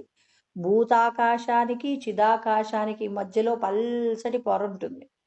ఆ పల్చటి పొరని అమ్మవారు పైకెత్తాలి. ఆ అమ్మవారు పైకెత్తినప్పుడు ఆ పరమేశ్వరుడి యొక్క దర్శనం జరుగుతుంది. అప్పుడు మనస్సు ఏం చేస్తుంది? తన కన్నులతో ఎప్పుడూ చూడనటువంటి గొప్పదైనటువంటి దివ్యములైనటువంటి దర్శనాన్ని చేస్తుంది. ఆయన చెప్తాడు కదా, యత్ర చైవాత్మనాత్మానం పశ్యన్నాత్మని తుష్యతి. అంటే మనసు ఏం చేస్తుంది? ఈ హృదయంలో ఎప్పుడూ తాను హృదయంలోనే ఉంటుందని సూక్ష్మ శరీరంగా చెప్తారు కదండి మనస్సుని. భగవంతుడు మనకిచ్చినటువంటి జీవుడితో పాటుగా జీవుడికి సహాయం చేయడం కోసమని మనస్సు 5 ఇంద్రియాలు ఇచ్చాడు కదా. మనశ్శేష్టానింద్రియాని ప్రకృతిస్థాని కర్షతి. మనస్సు తన పక్కనే ఉన్నటువంటి భగవంతుణ్ణి తెలుసుకోలేదు. తన భగవంతుడి యొక్క శక్తి చేతనే మనసు అన్ని పనులు చేసుకుంటుంది. కానీ పక్కనున్న భగవంతుణ్ణి ఒక్కసారిగా ఎప్పుడైతే తన యొక్క సాధన యందు భగవంతుణ్ణి తెలుసుకోవాలని అలసిపోతుందో, ఆ అలసిపోయినటువంటి క్షణంలో ఏమవుతుంది అనంటే ఇక భగవంతుడి యొక్క దర్శనాన్ని చేస్తుంది. చేసినప్పుడు ఎలా ఉంటుంది? సుఖమాత్యంతికం యత్తద్ బుద్ధిగ్రాహ్యమతీంద్రియం వేత్తి ఎత్రణ చైవాయం స్థితశ్చలతి తత్వతః. ఇక చూడండి, ఇక తాను పొందినటువంటి స్థితి అట ఎప్పుడూ అనుభవించని సుఖమట. ఇన్ని రోజులు నాకు ఒక పండంటే ఇష్టం, నాకు నా పేరు మీద ఇంత డబ్బుంటే, బ్యాంక్లో బ్యాలెన్స్ ఉంటే నాకు సంతోషం, పెద్ద బిల్డింగ్ అంటే ఇష్టం, ఈ శరీరానికి రకరకాలైనటువంటి వస్త్రాలు, తర్వాత ఎన్నో విలువైన ఆభరణాలు వేస్తే ఆనందం అని చెప్పేసి పరితపించినటువంటి మనస్సు ఇక తాను ఎంత అనుభవించినా తరిగిపోనటువంటి గొప్పదైన ఆత్యంతికం అంటే అసలు దానికి అంతం లేదండి. అంతము లేనటువంటి ఆనందం. ఇప్పుడు ఒక భిక్షగాడి దగ్గరికి వెళ్ళి నీకు ఒక 1000 కోట్లు ఇస్తున్నానన్నాడు అనుకోండి. ఆ 1000 కోట్లు తనవి అన్నప్పుడు తన పరిస్థితి ఎలా ఉంటుందో ఇంక మీరు ఊహించుకోండి. కొంతమందికైతే అసలు ఆ డబ్బును చూసే ఆ మాటకే చనిపోతారు. వాళ్ళ హార్ట్ పని చేయదండి. అంటే ఒక 1,00,000 రూపాయలను ఎదురుగా చూడని వ్యక్తికి 1000 కోట్లు ఇస్తున్నానని చెప్పేసి ఎవరైనా ఒకరు వచ్చి ఇస్తారనుకోండి, ఆ తట్టుకోగలడా? ఎట్టి పరిస్థితిలో తట్టుకోలేడు. ఇక్కడ పరమాత్మ యొక్క ఆనందం కూడా అలాగే ఉంటుందట.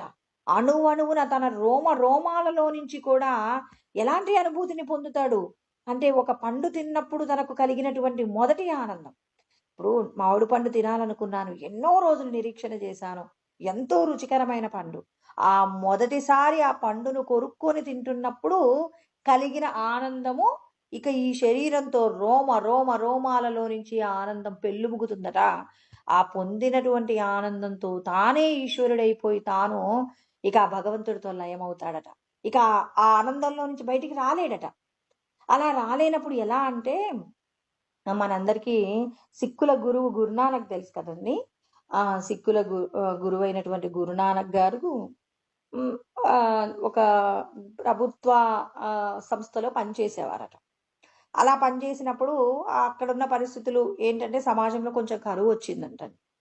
కరువు వస్తే గవర్నమెంట్ ఏం చేసిందంటే, ప్రభుత్వ సంస్థల దగ్గర నుంచి ప్రతి ఒక్కరూ కూడా 13 మానికల ధాన్యాన్ని తీసుకోండి. ఇప్పుడు మనకి కూడా రేషన్ కార్డులో మనిషికి ఒక 6 కేజీల చొప్పున రైస్ ఇస్తారు కదా. అదే విధంగా అప్పుడు ఏం చేశారు, ఒక్కొక్కరికి 13 మానికల ధాన్యం ఇవ్వబడుతుందని చెప్పేసి ప్రభుత్వ సంస్థ ద్వారా తీసుకోండి అని చెప్పేసి ఒక అనౌన్స్మెంట్ జరిగిందండి. ఆ అనౌన్స్మెంట్ జరిగినప్పుడు గురునానక్ గారు ఇచ్చే పొజిషన్లో ఉన్నారు. ఆయన అందరికీ కూడా ఎవరైనా ధాన్యం కోసం వస్తే ఈయన కొలుస్తారట. ఇప్పుడు వాళ్ళు ఏం చేశారు, అందరూ కూడా వస్తున్నప్పుడు ఇక 1, 2, 3 అని చెప్పేసి ఒక్కొక్క మానిక కొలిచేటప్పుడు కొలుస్తుంటాడు. 13 అనే దగ్గరకు వచ్చేసరికి తేరా అంటారట. వాళ్ళ హిందుస్థానీ భాషలో తేరా అంటే 13 అండి. కానీ ఇక్కడ తేరా అంటే ఏంటంటే ఇంకొక అర్థం కూడా ఉంది. ఇది ఆధ్యాత్మికమైనటువంటి భాష. ఈయన ఆధ్యాత్మికమైనటువంటి గురువు కదండి. ఆ భగవంతుడి యొక్క తన్మయత్వం ఎలా ఉంటుందో, ఆయనకు తేరా అంటే నేను నీవాడను అంటే భగవంతుడే తానైపోతే, నేను నీవాడను అని చెప్పి తన శరీరంలో అణువునా కూడా ఏమైంది, భగవత్ సంబంధమైనటువంటి అనుభూతిని పొందేశాడు. ఆ అనుభూతిని ఈయన తేరా అంటున్నాడు, నేను నీవాడనే అంటున్నాడు. ఉన్న ధాన్యమంతా కొలుస్తున్నారు, అక్కడ ఉన్న వాళ్ళు ఇస్తూనే ఉన్నారు, బస్తాలు పడుతున్నారు, వాళ్ళు తీసేసుకుంటున్నారు.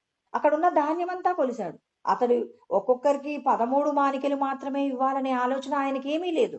తేరా అంటున్నాడు, పోస్తున్నాడు. తేరా అంటున్నాడు. తేరా అంటే 13 అండి. మరి నేను నీ వాడను అనేటటువంటి ఆ మాటను ఎప్పుడూ స్మరణ చేస్తుంటాడు కాబట్టి, తన మాట ఎప్పుడైతే వచ్చిందో తేరా తేరా తేరా తేరా తేరా అనుకుంటూ తన్మయత్వాన్ని పొందాడు.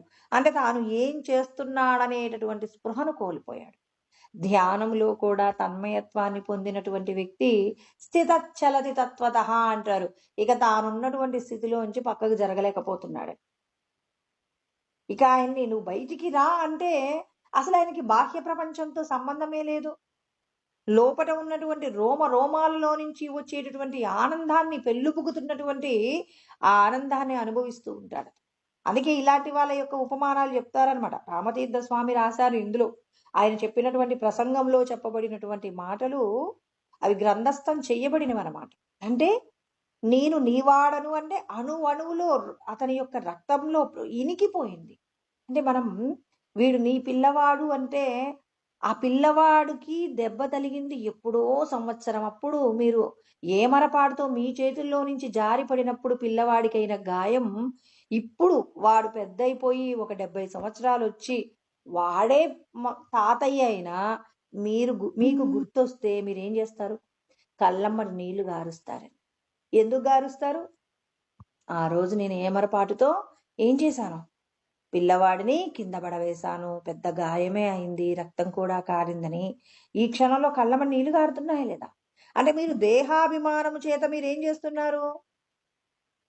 ఆ విధమైనటువంటి భావన అంటే మీ పిల్లవాడి మీద మీకున్నటువంటి ఆ మమకారము ఎప్పుడో జరిగిపోయినటువంటి సంఘటనకు ఇవాళ మీరు దుఃఖపడుతున్నారు. అంటే ఇక్కడ గురునానక్ గారు ఏం చేశారు? తాను పరమాత్మ స్వరూపంగా తానైపోయి తానేం చేస్తున్నాడు? తన్మయత్వాన్ని పొందుతున్నాడు. ఆ తన్మయత్వంలో ఇక అందరిలో ఎవరిని చూస్తున్నాడు? ఆ ఈశ్వర స్వరూపాన్ని దర్శనం చేస్తున్నాడు.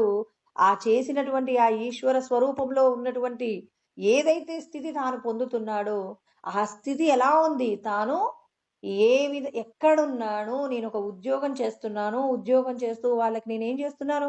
ధాన్యాన్ని పంచుతున్నాననే విషయాన్ని విస్మరించి మరి తానేం చేస్తున్నాడు? తేరా అంటే భగవంతుడితో ఐక్యమైపోయి ఇప్పుడు తాను ధాన్యాన్ని కొలుస్తున్నాడు. అంటే ఈ ఉపమానము అంటే నువ్వు భగవంతుడిగా మారాలంటే నీ యొక్క అభ్యాసము కళ్ళు మూసి తెరిచినా నువ్వెవరు అంటే ఈ దేహంలో నేను బంధింపబడ్డానే కానీ ఈ దేహం నేను కాదు అని చెప్పి అంతటి గొప్పదైనటువంటి స్థితిని పొందగలిగినంతగా మీరు భగవంతుణ్ణి ఏం చేయాలి? ధ్యానించాలి. భగవంతుడి మీద భక్తి లేకుండా ముక్తి పొందుదామని ఎవరైనా అనుకుంటే అది ఎక్కడికి సాధ్యం కాదండి. భక్త్యా మామభిజానాతి యావన్యచ్చాస్మి తత్వతః అంటారు. భక్తి ద్వారా నేను ఎవరినో ఎంతటి వాడనో తెలుసుకోండి అయ్యా. నన్ను తెలుసుకుంటే మీరు పొందేటటువంటి సౌభాగ్యం ఎలా ఉంటుందో తెలుసుకోండి. నవేద యజ్ఞాధ్యయనైర్న దానై నచ క్రియాభిన్న తపోభిరుగ్రహి ఏవం రూపశక్య అహం నృలోకే ద్రష్టుం త్వదన్యేన కురు ప్రవీర అని 11వ అధ్యాయం 48వ శ్లోకంలో వేదముల ద్వారా, యజ్ఞముల ద్వారా, దానముల ద్వారా, తపస్సుల ద్వారా సాధ్యం కాదు. ఎలా సాధ్యమవుతుంది? భక్తి ద్వారా మాత్రమే సాధ్యమవుతుంది. భక్త్యా మామభిజానాతి అంటాడు. భక్తి ద్వారా నేనెవరినో ఎంతటి వాడనో తెలుసుకోండి. అలా తెలుసుకోకుండా ముక్తిని పొందుదామని మీరు అనుకుంటే అది సాధ్యము కానటువంటి పరిస్థితి అని కృష్ణ పరమాత్మ మనందరికీ వివరణ చేస్తున్నారు. ఆ అనుభూతి పొందినటువంటి వాళ్ళు ఎలా ఉన్నారు? ఆ స్థితిలోకి వెళ్ళిపోయిన తర్వాత ఈ లోకంలో ఉన్న విషయ సుఖాలు, దుఃఖాలు ఎలా ఉంటాయో కూడా చెప్తున్నారు. యం లబ్ధ్వా చాపరం లాభం మన్యతే నాదికం తతః యస్మిన్ స్థితో న దుఃఖేన గురునాపి విచాల్యతే. ఎంతటి గొప్ప స్థితి మీకు కలుగుతుంది అన్నా ఆ స్థితితో తాను తన్మయత్వాన్ని పొందలేడటిగా. ఇప్పుడు బ్రహ్మానందాన్ని పొందినటువంటి రమణులు, రామకృష్ణ పరమహంస, మరి ప్రకాశానందగిరి స్వాముల వారు, ఇలా ఎందరెందరో ఉన్నారు. మరి వీళ్ళందరూ కూడా ఏం చూశారు? బ్రహ్మానంద అనుభూతి పొందారని. మరి ఈ అనుభూతి పొందినటువంటి వారికి ఇంకా ఇల్లు లేదు, భార్య, బిడ్డలు అనేటటువంటి రామకృష్ణ పరమహంస గారు వివాహం చేసుకున్నప్పటికీ కూడా ఆ భార్యలో అమ్మవారిని చూశారు. అమ్మవారు ప్రతిరోజు కూడా కాళికామాతను దర్శనం చేస్తూ ఆ తల్లికి పూజ చేసేవారు. వారిద్దరి మధ్య కూడా పరమ పవిత్రమైనటువంటి మరి ఆత్మ సంబంధము తప్ప అన్యమైనటువంటి సంబంధం లేకుండా మరి వాళ్లకు ఇహంలో ఉన్న విషయాలలో సుఖాలనేవి ఏమీ లేవు. పరంలో ఉన్నటువంటి గొప్పదైన ఆత్మానందాన్ని అనుభవించినటువంటి వారికి ఇక చిన్న చిన్న సుఖాలు ఏంటండి? సముద్రంలో స్నానం చేసి ఆ స్వాంతన పొందుతున్న వ్యక్తికి పిల్ల కాలువలో కూర్చోబెట్టి బాగుందా అంటే వాడు నవ్వుతాడు. ఇదో పిల్ల కాలువ, ఇదొక కాలం అనుకుంటున్నారు, ఇందులో నీళ్ళు అనుకుంటున్నారు, ఈ నీళ్ళల్లో స్నానం కూడా గొప్పదా అంటాడు. ఆయన ఎక్కడున్నాడు? సముద్రంలో అనుక్షణం స్నానం చేస్తూ ఉంటాడు. ఆ సముద్రంలో తేలి ఆడుతుంటాడు. సముద్రంలో ఉన్న విషయ సుఖాన్ని అనుభవిస్తున్నాడు. మరి అతన్ని తీసుకువెళ్ళి గంగానదిలో వేసినా అంటాడు, గంగానది కూడా సముద్రం కంటే చిన్నదేగా. మరి గొప్పదైన తల్లి ఆ మహాతల్లి. ఆ తల్లి భూమి మీదకి రావడానికి, ఆ భూమి మీదకి ఒక్కసారే ఆ తల్లి భూమి మీద పడిపోతే ఈ భూమి ఉండదేమో అని చెప్పేసి గంగమ్మ భయపడిన సందర్భంలో శివయ్య ఏం చేశాడు? ఆయన జటాజూటంలో అమ్మవారిని బంధించి ఒక చిన్న పాయ బయటికి తీస్తే ఆ గంగమ్మ తల్లి ఎంతో పెద్దదైనటువంటి ప్రవాహం అండి. ఆ ప్రవాహంలో ఇవాళ మరి అంత గొప్పదైన ప్రవాహం. అతన్ని తీసుకొచ్చి నదిలో స్నానం చేయమంటే ఇదొక నది అంటాడు. ఈ నదులన్నీ ఎక్కడికి వెళ్తాయి? సముద్రంలో కలిసిపోతాయి. యథా నదీనాం బహవోంబు వేగాహ సముద్రమేవా విముఖాద్రవంతి. దీని గురించి కృష్ణ పరమాత్మ విశ్వరూప సందర్శనంలో శ్లోకం కూడా చెప్పారని. ఏమంటారంటే నదులన్నీ సముద్రంలో కలవడానికి ఎంతగా తపిస్తాయో అదే విధంగా ఇక్కడ మనుషులు కూడా భగవంతుణ్ణి తెలుసుకోవాలనుకునేటటువంటి వారందరూ యోగము ద్వారా ఏం చేస్తారు? విషయ సేవను విడిచిపెట్టి యోగ సేవ చేస్తారు. ఈశ్వరుడు చెప్పిన ప్రతి కార్యాన్ని కూడా ఫలితాన్ని కోరకుండా ఆ భగవంతుడి కోసం పరితపిస్తూ సేవ చేస్తూ ఉంటారు. తదా నరలోక వీరా అంటారనమాట. తదా తవాపి నరలోక వీరా విశంతి వక్తాన్యభి విజ్వలంతి. మరి వీళ్ళు కూడా యుద్ధంలో విశ్వరూప సందర్శనాన్ని చూయించినప్పుడు అండి ఈ సంఘటన చూయిస్తాడనమాట. నదులన్నీ సముద్రంలో కలిసిపోవడం అంటే ఆ నదులందరినీ కూడా స్త్రీలుగా చెప్తే సముద్రాన్ని పురుషుడిగా చెప్తారు. ఈ నదులన్నీ కూడా పురుషుడిలో సముద్రంలో కలిసిపోయి వాళ్ళ యొక్క జన్మను ఎలాగైతే పూర్తి చేసుకుంటారో వీరులైన వాళ్ళందరూ అనంటే యుద్ధంలో మహారథులైనటువంటి వాళ్ళు కాదండి. భగవంతుడు చెప్పినటువంటి యోగమును అభ్యాసము చేస్తూ భగవంతుణ్ణి పొందాలని పరితపించేటటువంటి వీరుల గురించి మాట్లాడారు. ఇక్కడ యుద్ధం చేస్తున్న వాళ్ళంటే మనందరం యుద్ధ వీరులమే. ఈ దేహంతో మనం చేసే ప్రతి కర్మ ఏమవుతుందంటే మంచి వాళ్ళు చెడ్డవాళ్ళ మధ్యలో మనం బతుకుతున్నాం. అప్పుడు భగవంతుడు చెప్పినటువంటి సాధన శాస్త్రము ద్వారా తెలుసుకొని మంచి విషయాల పట్ల మనం ఏం చేయాలి? భగవంతుడు ఏదైతే మంచి అన్నారో ఆ మంచికి సంబంధించిన కార్యాలను చేయటంలో ఎన్నో రకాలైనటువంటి ఇప్పుడు మనం ఇతరులకు మంచి చేసినా ఒక్కొక్కసారి అది ఏమవుతుంది అంటే వాళ్ళ యొక్క స్వార్థము చేత ఆ మంచి వారు అర్థం చేసుకోలేక ఏం చేస్తారు? ఆ మంచిని విడిచిపెడతారు. అలా విడిచిపెట్టినప్పుడు సమాజంలో మనం ఎన్నో రకాలైనటువంటి దుఃఖాలు పొందాలి. అంటే నువ్వు సమాజంలో నువ్వు ఉన్నప్పుడు నువ్వు ఇతరులకు హాని చేయకుండా మేలు చేస్తూనే ఉన్నా నీ మీద బురద పడుతుంది. ఆ బురదను నువ్వు తుడుచుకుంటూ నీ ప్రయాణంలో నువ్వు ముందుకు పోవాలే తప్ప అయ్యో వీళ్ళు ఇలా అన్నారని చెప్పేసి వాళ్ళ కోసం నువ్వు ఆగిపోకూడదు. నీ ప్రయాణం ఎలా ఉండాలి? మంచి చెడు అనేటటువంటి రెండు విషయాల మధ్యలో నువ్వు మంచిని పట్టుకుంటూ ఆ చెడు నీ మీద పడినా నువ్వు తుడుచుకుంటూ వెళ్ళిపోవాలే తప్ప నువ్వెక్కడ ఆగకూడదు. అంటే ఇక్కడ ఎవరైతే నరలోకంలో ఉన్నటువంటి వీరులు ఈ దేహ సంబంధం అంటే దేహాభిమానం ఉన్న వాళ్ళండి ఎలా ఉంటారంటే ఈ క్షణంలో అనుభవించే సుఖాల కోసం భగవంతుడు చెప్పిన ధర్మం విడిచిపెడతారు. అలా విడిచిపెట్టినప్పుడు ఏమవుతుంది? అప్పటికప్పుడు సుఖం వస్తుందండి. విషయేంద్రియ సంయోగాది ఎత్తదగ్రే అమృతోపమం అని కృష్ణ పరమాత్మే చెప్పారు. అంటే విషయాలు ఇప్పటికిప్పుడు ఏమవుతాయి? దేహాభిమానం ఉన్నప్పుడు నా ఇల్లు, నా కుటుంబము, నా వాళ్ళు అనుకున్నప్పుడు ఏమవుతుందంటే ఆ ఆనందం కోసం అని చెప్పి భగవంతుడు ధర్మాన్ని విడిచిపెట్టకూడదు అని చెప్పినా విడిచిపెట్టే వాళ్ళు ఉంటారు. లోకంలో వీళ్ళే ఎక్కువగా ఉంటారు. 90%, 99% మంది ఉంటారు. దేహాభిమానం అంటే ఇప్పుడు సినిమాలలో చూస్తామండి, సొంత కొడుకే తప్పు చేశారన్నప్పుడు ఎంతో మందిని ఆయన శిక్షిస్తుంటాడు. తన సొంత కొడుకు తప్పు చేశాడన్నప్పుడు అతన్ని కాపాడవచ్చు. కానీ భగవంతుడు చెప్పిన నియతికి తాను నిలబడ్డప్పుడు ఆయనేం చేస్తాడు? తన కొడుకును కూడా తానే చంపేస్తాడు.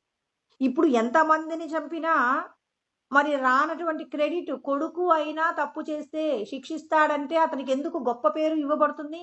ఎందుకంటే అతడు ధర్మం కోసం పనిచేశాడు. ధర్మం కోసం దేహాభిమానాన్ని జయించిన వాళ్ళని ఏమంటారు? వీరులంటారు. అందుకే కదండి వాళ్ళకి వీరులని చెప్పేసి ఏదో ఒక అవార్డు ఇవ్వడం జరుగుతుంది కదా, గొప్ప గొప్పవి. అంటే ఇక్కడ కృష్ణ పరమాత్మ కూడా అంటున్నారు, మీరు దేహాభిమానాన్ని విడిచిపెట్టడం అంటే వీళ్ళు నా వాళ్ళు పరాయి వాళ్ళనే వ్యత్యాసాన్ని విడిచిపెట్టి భగవంతుడు చెప్పిన ధర్మం కోసం ఎన్ని కష్టాలు వచ్చినా నిలబడతారో వాళ్ళు భగవంతుని తెలుసుకుంటారు. వాళ్ళందరూ కూడా ఏమవుతున్నారు? తథాతవాపి నరలోక వీర విశంతి వక్త్రాన్య విజ్వలంతి. ప్రజ్వరిల్లుతున్నటువంటి ఆ ఏమంటారు, మీ ముఖము చాలా గొప్పగా ప్రకాశవంతంగా అగ్నితో కాలుతుంది. అందులో ప్రవేశిస్తూ ఉన్నారు ఎవరు? వీరులైనటువంటి వాళ్ళు. ఆ భగవంతుడితో ఎప్పుడెప్పుడు సాన్నిహిత్యం పొందాలా అని చెప్పి పరితపించి ఆయనలో ఐక్యమవుతూ ఉంటారు. అలాంటి వాళ్ళు వీరులు అన్నమాట. ఇక్కడ కూడా చెప్తున్నారు, ఎవరైతే తన లోపల ఉన్న బ్రహ్మానందాన్ని తాను అనుభవిస్తున్నారో అలాంటి వారికి ఈ దేహ సంబంధమైన కష్టాలు కావు, దుఃఖాలు కావు. సుఖము వస్తే పొంగిపోయి దుఃఖం వస్తే కృంగిపోగలిగిన స్థితి అతనికి ఉండదు. బ్రహ్మానందాన్ని అనుభవించేటటువంటి వ్యక్తి ఎప్పుడూ కూడా ఎక్కడుంటాడు? ఆనంద సాగరంలో తేలియాడుతూ ఉంటారు. ప్రతి ఒక్కరి యొక్క సమస్య తనదవుతుంది, ప్రతి ఒక్కరి యొక్క ఆనందం తనదవుతుంది. నిరంతరం బ్రహ్మానందము చేత రమిస్తూ ఉంటారు. అలా రమించే వాళ్లకు ఈ భూమి మీద ఉన్న విషయాలు చాలా అల్పంగా కనిపిస్తాయని కృష్ణ పరమాత్మ చెప్తున్నారు. మరి దీన్ని ఎలా పొందగలము అనే దానిని మళ్ళీ తర్వాత శ్లోకంలో కృష్ణ పరమాత్మ వివరణ చేస్తూ ఉన్నారండి. మీరు ఏ విధంగా అంటే దీనికి సంబంధించి మీకు చేయవలసిన ఒక సాధన ఉంటుంది. ఆ సాధన ఏమిటి, దాన్ని ఎలా పొందగలరు అని చెప్పి తర్వాత శ్లోకంలో కృష్ణ పరమాత్మ చెప్పిన విషయాన్ని రేపు తెలుసుకుందామండి. ఓం సహనావతు సహనౌ భునక్తు సహ వీర్యం కరవావహై తేజస్వినావధీతమస్తు మా విద్విషావహై. ఓం శాంతి శాంతి శాంతి. ఇలాంటి మరిన్ని ఆధ్యాత్మిక ప్రవచనాల కోసం మా ఛానల్ని సబ్స్క్రైబ్ చేసుకోండి.